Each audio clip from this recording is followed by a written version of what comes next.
네, 감사합니다.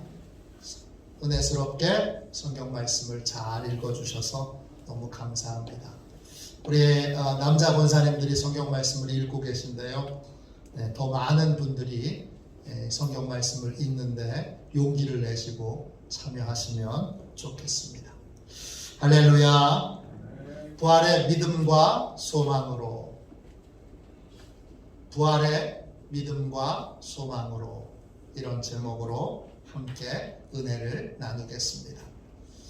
오늘 2층에서 또 3층에서 또 영상으로 예배드리는 모든 분들에게 부활의 믿음과 소망으로 승리하시는 삶이 있기를 축원합니다. 자, 절 보세요. 오늘은 부활주일입니다. 여러분은 예수님의 부활을 믿으십니까? 어떤 여자 성도님께서 제게 이런 고백을 하셨습니다. 목사님, 부활은 정말 못 믿겠어요. 제가 이렇게 대답했습니다. 자매님, 예수님의 부활을 믿지 않는 것은 기독교의 진리를 아무것도 믿지 않는다는 뜻입니다. 예수님의 부활은 기독교의 핵심이고 결론이기 때문입니다. 여러분은 어떻습니까? 예수님의 부활을 믿으십니까? 예수님의 부활은 내 죄값이 완벽하게 예수님을 통하여 지불되었다는 증거입니다. 예수님의 부활은 우리가 죽은 분을 예배하는 것이 아니라 지금 생생하게 살아계신 분을 예배한다는 증거입니다. 예수님의 부활은 우리가 예배하고 기도하는 예수님께서 죽은 분이 아니라 살아계신 분이라는 증거입니다. 예수님의 부활은 왜 예수님을 믿어야 합니까? 왜 예수님을 믿어야 하지요? 이 물음에 대한 가장 확실한 대답입니다. 예수 믿는 자만이 영광의 부활에 참여할 수 있기 때문입니다. 아무리 힘들어도, 아무리 어려워도 믿음을 포기하지 말아야 되는 이유가 바로 부활 때문입니다. 여러분은 예수님의 부활을 믿으십니까? 예수님의 부활은 역사적으로 실제로 일어났던 사건입니다. 내 죄가 용서받으려면 예수님의 십자가의 죽음도 실제여야 하고 부활도 실제여야 합니다. 예수님께서 실제로 죄 없는 분으로 이 땅에 오셔야 하고 예수님께서 죄 없는 분으로 내 죄를 대신해서 십자가에 실제로 못 박혀 죽어야 합니다. 동시에 예수님께서 실제로 부활하셔야 합니다. 부활은 내 죄사함이 완벽하게 이루어졌다는 증거이기 때문입니다. 이론적으로, 개념적으로, 논리적으로 십자가에서 죽고 부활하는 것은 내 죄를 사해 줄 수 없습니다. 실제로 주님이 내 대신 저주를 받으셔야 되고 실제로 내 대신 피 흘려 죽으셔야 하고 그리고 내 대신 주님이 이제 부활하셔서 새로운 삶을 살도록 축복해 주셔야 합니다. 부활을 믿는다는 건 부활이 역사적인 실제 사건임을 믿는 것입니다. 여러분은 어떻습니까? 예수님의 십자가와 부활이 부인할 수 없는 역사적인 사실, 내 인생에 실제로 일어난 일, 이 사실을 분명히 믿으십니까? 이것을 실제로 믿는 사람만이 죄사함의 확신을 가질 수 있습니다.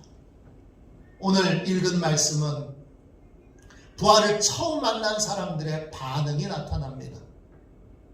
그들은 근심과 두려움과 의심으로 부활을 받아들이지 못했습니다. 부활을 처음 만난 사람들은 근심에 빠졌습니다. 1절부터 4절까지 보세요. 누가복음 24장 1절부터 4절까지 말씀입니다. 안식 후 첫날 새벽에 이 여자들이 그 준비한 향품을 가지고 무덤에 가서 돌이 무덤에서 굴려 옮겨진 것을 보고 들어가니 주 예수의 시체가 보이지 아니하더라. 이로 인하여 근심할 때에 문득 찬란한 옷 입은 두 사람이 곁에 섰는지라. 부활을 처음 목격한 사람은 여자들이었습니다. 이들이 예수님의 무덤에 찾아간 시간은 일요일 새벽이었습니다. 예수님이 돌아가신 시간은 금요일 오후 3시입니다. 유대인의 안식일은 금요일 저녁 6시부터 토요일 저녁 6시까지입니다. 유대인의 안식일은 토요일이고 유대인의 하루의 시작은 저녁부터 시작합니다. 예수님이 금요일 오후 3시에 돌아가셨으니까 안식일까지 3시간밖에 남지 않았습니다. 그래서 예수님의 장례식이 치러지는 것은 시간적으로 불가능합니다. 예수님을 믿음으로 따랐던 아리마대 요셉이 급하게 빌라도에게 예수님의 시신을 달라고 요구합니다. 예수님의 시신이 십자가에서 내려지고 아리마대 요셉이 준비한 세마포에 쌓여서 예수님은 아리마대 요셉이 자신이 장사 지내려고 준비했던 그 무덤에 예수님을 안치시킵니다. 이렇게 하기에도 3시간의 시간은 부족합니다. 그래서 장례식도 없이 예수님은 무덤에 안치되었습니다. 예수님을 따르던 여인들은 예수님의 장례식도 치르지 못하고 그렇게 보내드린 것이 마음이 너무 아팠습니다. 그래서 안식일을 지내고 토요일 저녁부터 급하게 향품과 향유를 준비해서 그래서 밤을 지내고 새벽 일찍 일요일 새벽에 예수님의 무덤을 찾아갑니다. 왜 찾아가지요? 자기들끼리라도 조촐하게 예수님의 장례를 치르고 싶어서 그렇습니다. 그런데 예수님의 무덤에 가보니까 예상치 못한 놀라운 광경이 펼쳐졌습니다. 예수님의 무덤은 돌무덤입니다. 동굴 속에 시신을 두고 입구를 돌로 막아놓는 것입니다. 그런데 무덤을 막고 있던 돌이 옮겨져 있습니다. 예수님의 무덤이 열려 있는 것입니다. 무슨 일인가? 놀라 황급히 여인들이 무덤 안으로 들어가 보니까 예수님의 시신이 없어졌습니다. 이때 여인들은 근심합니다. 근심한다라는 말은 헬라말로 아포레오입니다. 뜻은 난처한 상황에 처하다, 당황하여 어쩔 줄 모른다, 이런 뜻입니다.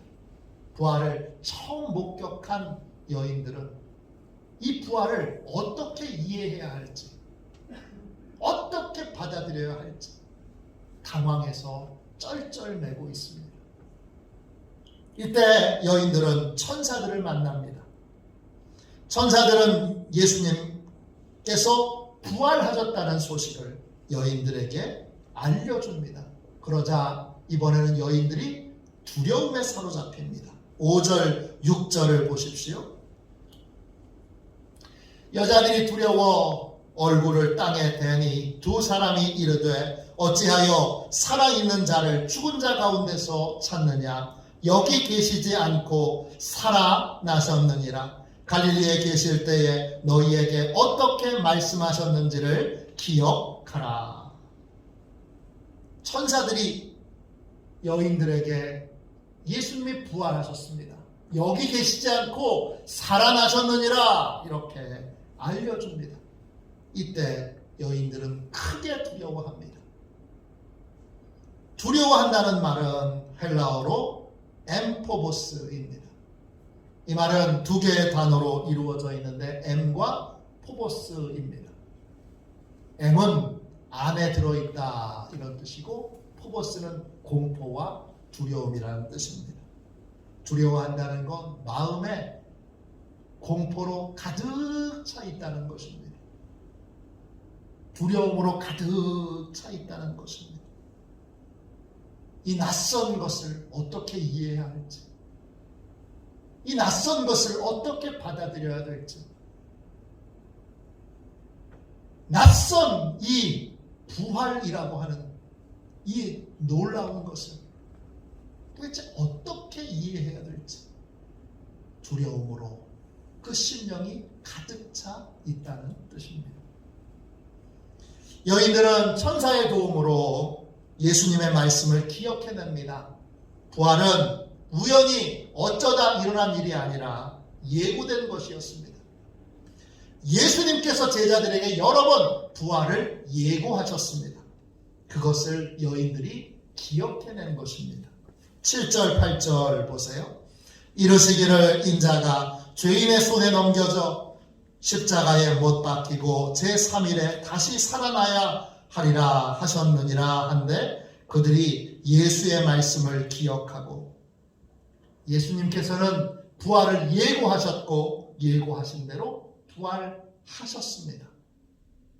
여인들이 이 사실을 깨달았을 때 이게 그냥 일어난 일이 아니라 예수님이 오랫동안 예고하셨던 그 일이 일어난 것을 알게 되자 그들은 부활에 대하여 이제 기쁨으로 반응하기 시작합니다. 그들은 기쁨과 감격으로 이 부활의 소식을 알려주기 위해 제자들에게로 힘있게 희망차게 달려갑니다. 그런데 제자들은 여인들이 전한 부활의 증언을 듣고 그것을 허탄한 말로 그렇게 판단합니다. 9절부터 11절까지 보세요. 무덤에서 돌아가 이 모든 것을 11사도와 다른 모든 이에게 알리니 이 여자들은 막달라 마리아와 요한나와 야고보의 모친 마리아라 또 그들과 함께한 다른 여자들도 이것을 사도들에게 알리니라. 사도들은 그들의 말이 허탄한 듯이 들려 믿지 아니하나 합니다. 여인들의 부활 증언을 예수님의 제자들, 예수님께 그렇게 훈련받고 그렇게 여러 가지 가르침을 받았던 제자들이 부활의 증인을 허탄한 말로 판단합니다. 허탄하다 헬라 말로 레로스입니다. 뜻은 어리석은 말, 우둔한, 무의미한, 터무니없는 등을 의미합니다. 여인들이 예수님 부활하셨어요 이렇게 말하자 제자들이 터무니없는 말 하지 마라 그렇게 대꾸했다는 말입니다. 예수님의 제자들은 3년이나 훈련을 받고 가르침을 받았지만 예수님의 부활을 보고 이게 너무 낯설고 너무 특별하니까 허탄한 말로 판단했습니다. 터무니없는 말로 판단했습니다. 그래서 처음에는 예수님의 부활을 믿는 것을 거부합니다. 그러나 베드로는 달랐습니다. 베드로는 부활의 증언을 듣고 사실인가 확인하기 위해 무덤으로 달려갑니다. 12절입니다. 베드로는 일어나 무덤에 달려가서 구부려 들여다보니 세마포만 보이는지라 그 된 일을 놀랍게 여기며 집으로 돌아가니라. 베드로는 무덤에 정말 사실인가 확인하러 갔지만, 그러나 여인들처럼 무덤 안으로 쑥 들어가진 않습니다. 어떻게 하죠? 무덤 바깥에서 몸을 구부려 안을 살펴봅니다. 안에는 예수님의 시신이 없어졌습니다.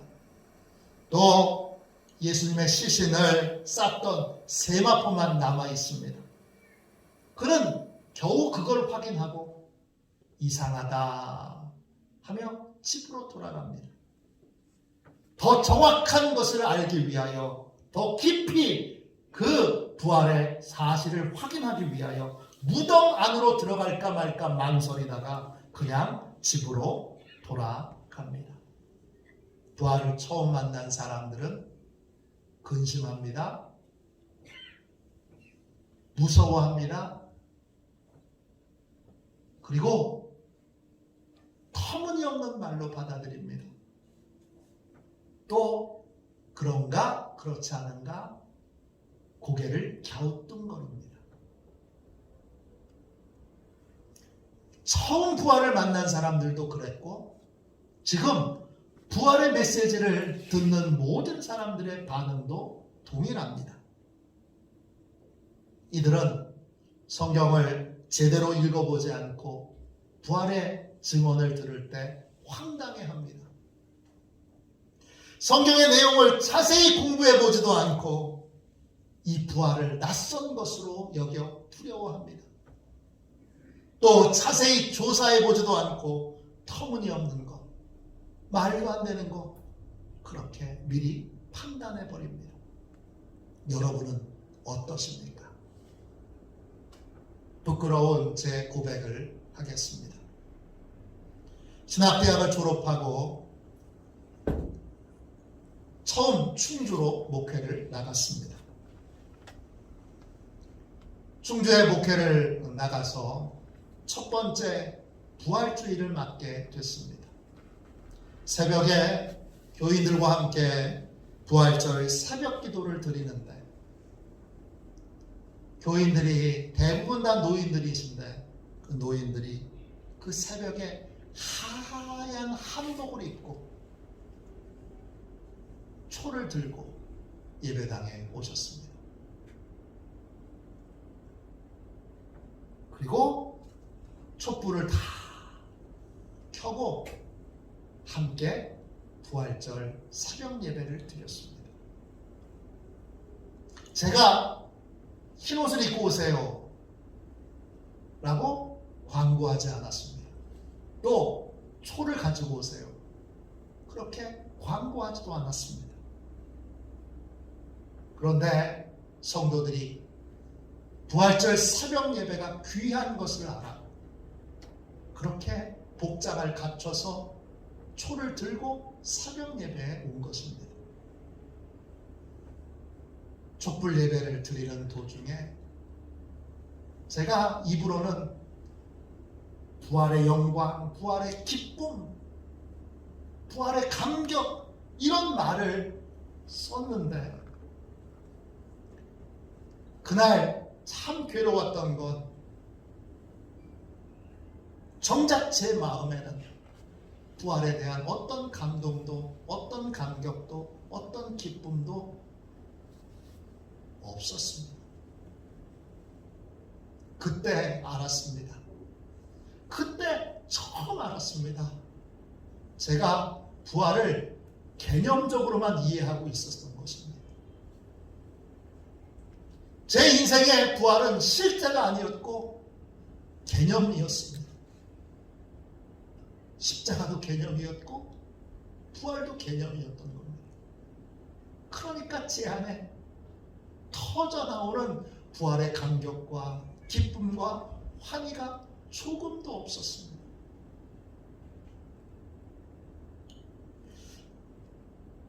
돌이켜보니까 그때는 부활이 왜 중요한지 정말 몰랐던 것입니다. 부활이 뭔지 몰랐던 것이 아니라 부활이라고 하는 개념은 알았는데, 부활이 나를 어떻게 바꿔놨는지 부활이 나를 어떻게 새롭게 했는지 그건 전혀 몰랐습니다. 십자가는 왜 중요한지 알겠는데 부활은 왜 중요한지 도통 몰랐습니다. 그렇게 괴로워했던 기억이 저한테 강렬하게 남아 있었습니다. 시간이 흘러서 제가 사도신경을 강해하게 됐습니다. 그때는 인천에서 교회를 개척했을 때 일입니다. 성도들에게 기독교 신앙의 핵심을 가르쳐 줘야 되겠다 싶어서 사도신경을 강해하게 됐습니다. 사도신경은 기독교 신앙의 핵심을 담은 믿음의 고백이기 때문에 그 강해를 하는 것이 큰 유익이겠다 싶었습니다. 그런데 그 사도신경 강해를 하면서 주님이 비로소 부활의 중요성과 부활의 의미를 제게 가르쳐주기 시작하셨습니다. 제가 부활의 중요성에 대하여 드디어 눈을 뜨게 됐습니다. 성도들에게 기독교 신앙의 기초를 가르치기 위해서 사도신경을 시작했는데 정작 성령님께 깨우침 받고 배운 사람은 저 자신이었습니다. 초대교회 성도들이 전했던 복음은 부활이었다는 걸 알게 됐습니다. 처음에 고백한 것처럼 부활을 믿지 않는 건 기독교 신앙의 그 어떤 것도 믿지 않는 것이고 기독교의 결론을 믿지 않는 것이라는 사실을 명백하게 알게 됐습니다. 부끄럽고 지금 생각하면 얼굴이 빨갈 정도로 그때는 이미 목사 안수를 받고 목회를 꽤 오랫동안 하고 있었는 그런 때였는데도 비로소 그때에 가서 부활의 의미에 대하여 제가 눈을 뜨게 됐습니다. 예수님의 부활은 무엇입니까? 첫째, 예수님의 부활은 다시 죽지 않는 부활입니다. 성경에 보면 죽었던 나사로가 다시 살아났습니다. 그 외에도 여러 사람들이 다시 살아났습니다. 이렇게 다시 살아난 모든 사람들을 우리가 부활이라고 부르지 않습니다.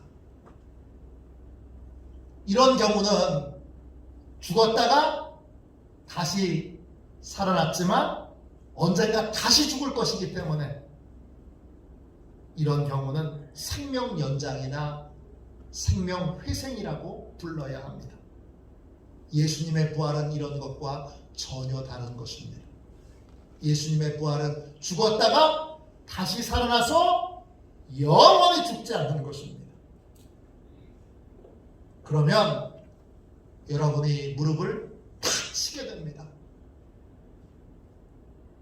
부활이 그런 거라면 예수님이 지금 생생하게 살아계시네요. 네, 그렇습니다. 주님이 지금 생생하게 살아계십니다. 기독교는 예수님을 기념하지 않습니다. 여인들은 죽은 예수님을 장례하기 위해 무덤을 찾아옵니다. 무덤이라는 말은 헬라말로 무네메이온입니다.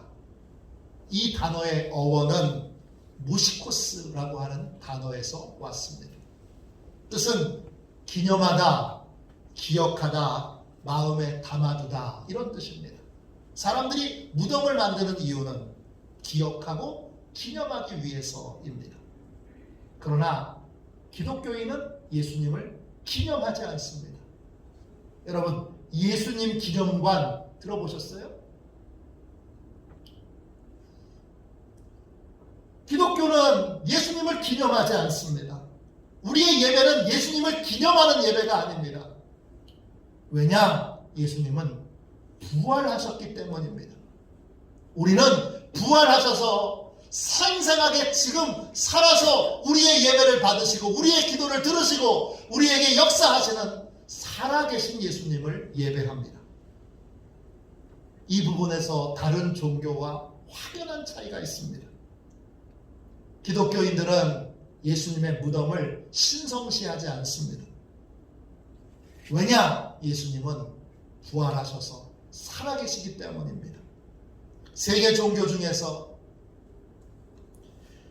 무덤을 신성하게 여기지 않는 종교는 기독교밖에 없습니다.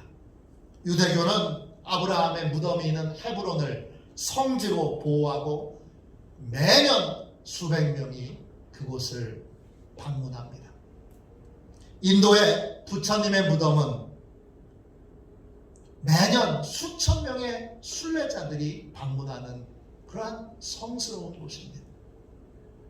이슬람교의 창시자 무함마드의 무덤이 있는 메디나, 이곳은 매년 수백만 명의 순례자들이 찾아오는 곳입니다.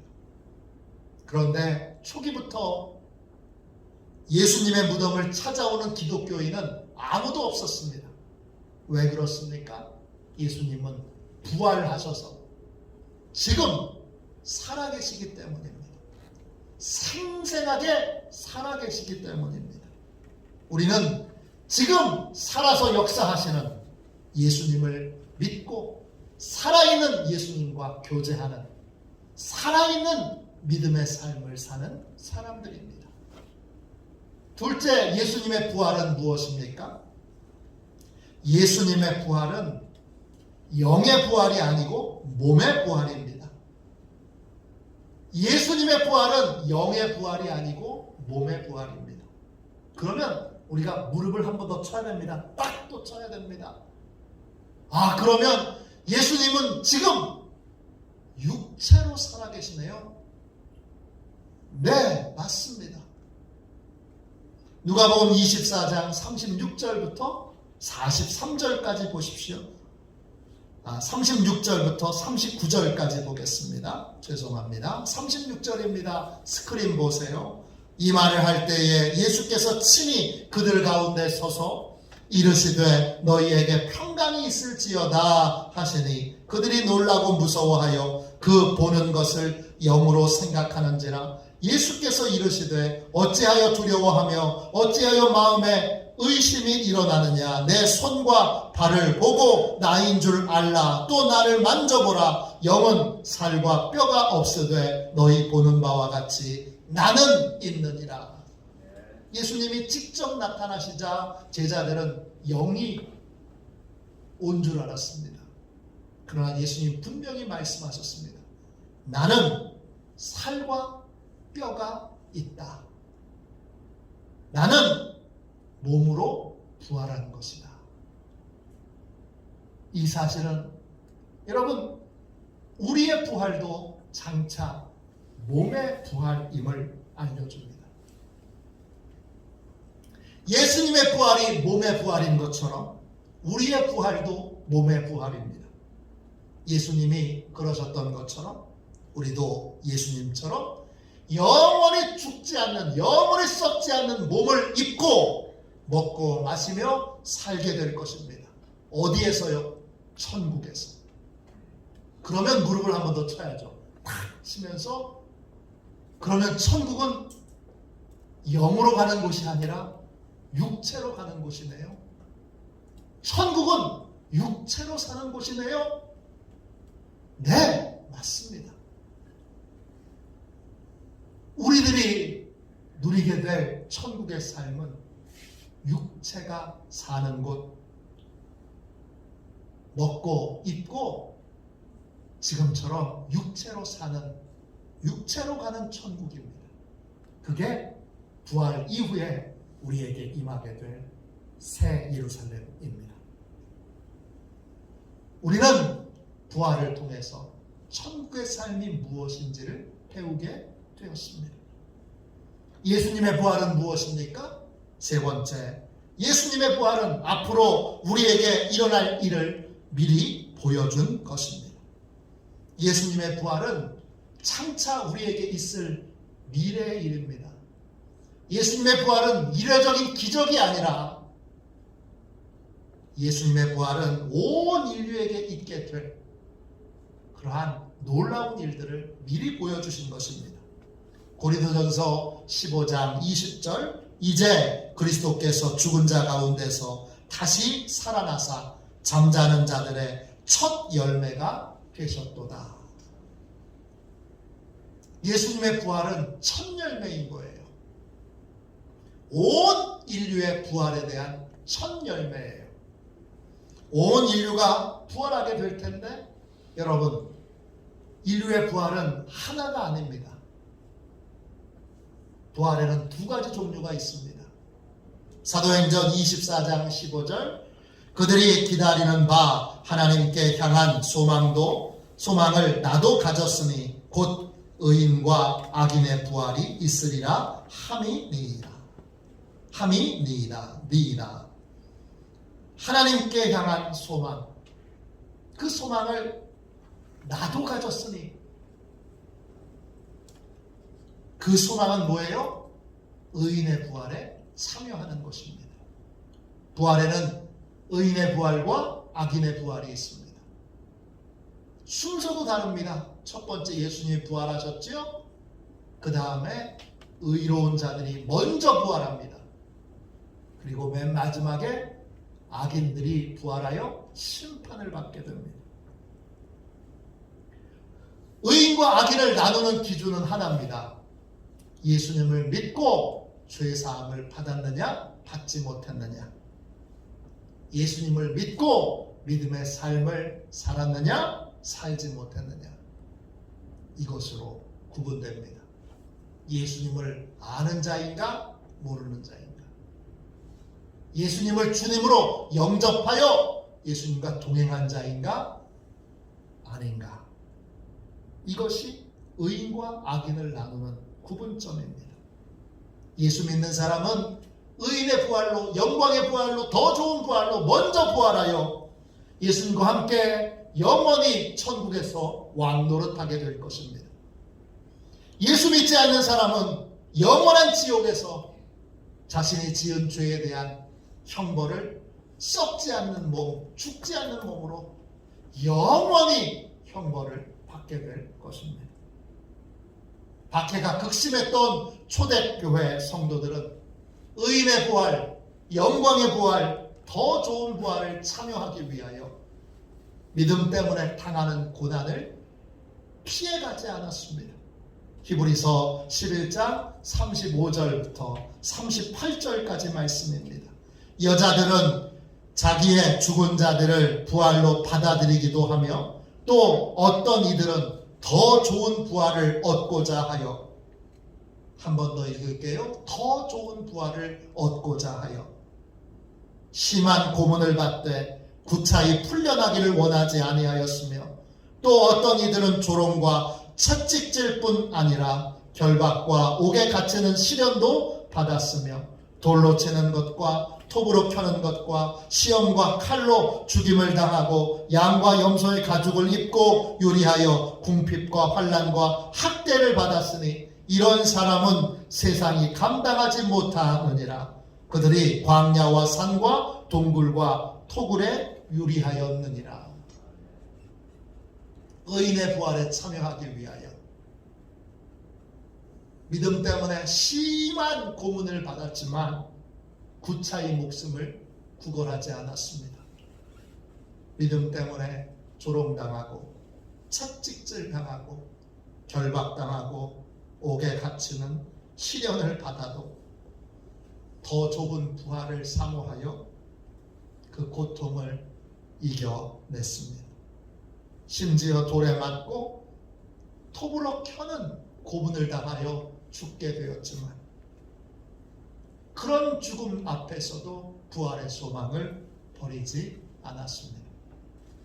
광야와 산과 동굴과 토굴 속에 살면서 믿음 때문에 비참한 인생을 살았지만 부활의 소망을 가진 자들은 세상이 감당할 수 없는 사람들이었습니다. 그들을 꺾을 수 있는 건 세상에 아무것도 없었습니다. 부활을 믿는 사람은 이런 삶을 삽니다. 부활을 소망하는 사람은 이런 삶을 삽니다. 부활을 믿는 사람에게 사도 바울은 이런 권면을 줍니다. 고린도전서 15장 57절 58절입니다. 우리 주 예수 그리스도로 말미암아 우리에게 승리를 주시는 하나님께 감사하노니 그러므로 내 사랑하는 형제들아 견실하며 흔들리지 말고 항상 주의 일에 더욱 힘쓰는 자들이 되라. 이는 너희 수고가 주 안에서 헛되지 않은 줄 알미라. 이게 복음의 결론이에요. 우리는 심판의 부활이 예비되었던 인생이었는데 예수님의 은혜로 이제는 영광의 부활에 참여할 수 있게 됐습니다. 그걸 빼앗기시겠습니까? 그걸 잃어버리시겠습니까? 그걸 포기하시겠습니까? 영광의 부활을 믿는 사람은 그걸 포기할 수 없는 사람이에요.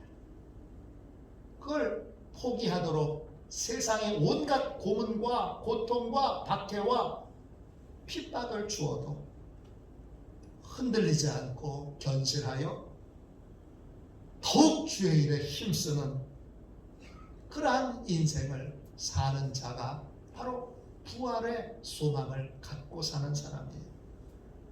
그들의 수고는 결코 헛되지 않습니다.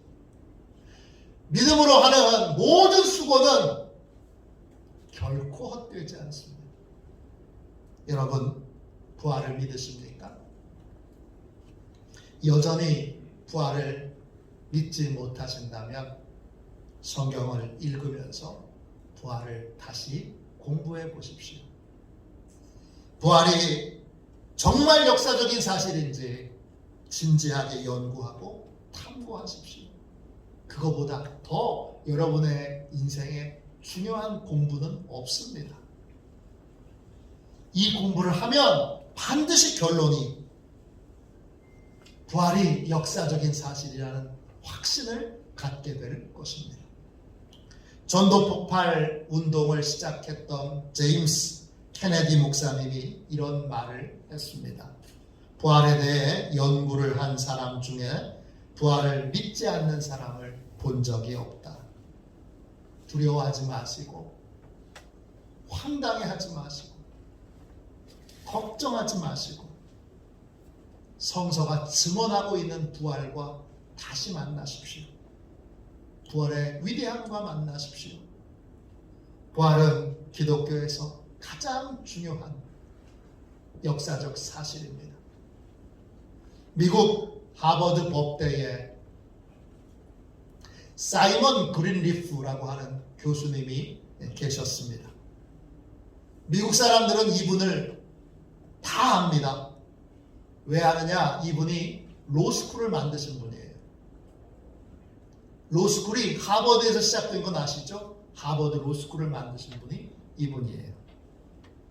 타임즈는 유럽에 있는 모든 법학자들보다 그린리프 이 한 사람이 사법체계를 확립하는데 더 많은 영향력을 끼쳤다. 이렇게 극찬을 했어요. 이분이 확립한 게 뭐냐? 증거공판주의예요. 들어보셨죠? 재판은 언제나 심정으로 하는 게 아니라 뭘로 하는 거예요? 증거에 의해서 이루어져야 한다는 거예요. 그래서 이분은 강의할 때마다 이렇게 강조했어요. 모든 판단을 마음으로 하지 마십시오. 확실한 증거가 있는지 철저히 조사하고 판단해야 합니다. 어느 날 강의 시간에 부활의 이야기가 토론의 주제로 나오게 됐습니다. 유대인이었던 그린리프는 당당하게 이렇게 말했습니다. 나는 예수님의 부활을 믿지 않네. 그러자 학생 하나가 손을 번쩍 듭니다. 교수님, 확실한 증거를 가지고 하신 말씀입니까? 그린리프는 그 학생의 질문에 대답을 못합니다. 그날부터 그린리프는 재판을 준비하는 방식으로 예수님의 부활을 철저하게 증거 중심으로 조사하기 시작합니다. 예수님의 주장도 꼼꼼히 살펴보고 부활에 관한 자료들도 꼼꼼히 검토해 보았습니다. 그 결과를 책으로 펴냈는데 그 책이 바로 복음서 기자들의 증언이라고 하는 아주 유명한 책입니다. 그는 재판을 진행하는 그러한 방식으로 철저하게 부활을 조사한 결과 부활은 역사적인 사실이라는 결론을 내립니다. 그리고 그는 유대교에서 기독교로 개종합니다. 예수님의 부활은 왜 내가 예수님을 믿어야 하지요? 이것에 대한 대답입니다. 예수님의 부활은 우리가 어떻게 예배 드려야 하죠? 우리가 어떻게 기도해야 하지요? 이것에 대한 대답입니다. 예수님의 부활은 죽음 이후에는 어떤 세계가 있나요? 이 질문에 대한 대답입니다. 확실한 대답입니다. 정확한 대답입니다. 분명한 대답입니다. 실제적인 대답입니다. 부활은 기독교 신앙의 핵심입니다. 부활이 없다면 우리 모두의 믿음은 헛것입니다. 우리 모두는 심판의 부활에 참여할 수밖에 없는 절망적인 인생이었어요. 이 땅에서도 소망이 없고 죽어서도 소망이 없던 인생들이었어요. 그런데 예수님이 우리를 찾아와 주셨고 만나 주셨고 예수님을 믿게 해주셔서 영광의 부활에, 의인의 부활에, 더 좋은 부활에 초대를 받은, 참여할 수 있는 자격을 얻게 된 인생들이에요. 여러분, 그걸 빼앗기시겠습니까? 그걸 잃어버리시겠습니까? 그걸 빼앗기고 잃어버리지 않기 위해 주의 일에 우선순위를 두셔야 합니다. 주의 일에 더욱 힘쓰는 자들이 되셔야 합니다. 핍박이 있으면 있을수록, 공격이 있으면 있을수록, 어려움이 있으면 있을수록 더욱 주의 일에 힘쓰는 자들이 되셔야 합니다. 주를 위한 모든 수고는 헛되지 않기 때문입니다. 주님이 약속하셨습니다. 그 약속을 믿고 오늘 이 부활의 소망, 이 큰 소망으로 이제 믿음의 길을 힘있게, 세상이 어쩔 수 없는, 세상이 흔들 수 없는 굳건한 믿음의 사람으로 그렇게 믿음의 길을 걸어가는 저와 여러분이 되시기를 주님의 이름으로 축원합니다. 축원합니다. 이 시간 우리 함께 찬양하겠습니다. 찬송가 171장 우리 1절만 두 번 찬양하고 우리 함께 이 부활의 믿음으로, 이 부활의 소망으로 승리하는 삶을 살도록, 주의 일에 더욱 힘쓰는 자들이 되도록 우리 함께 통성으로 기도하겠습니다. 우리 찬양하겠습니다.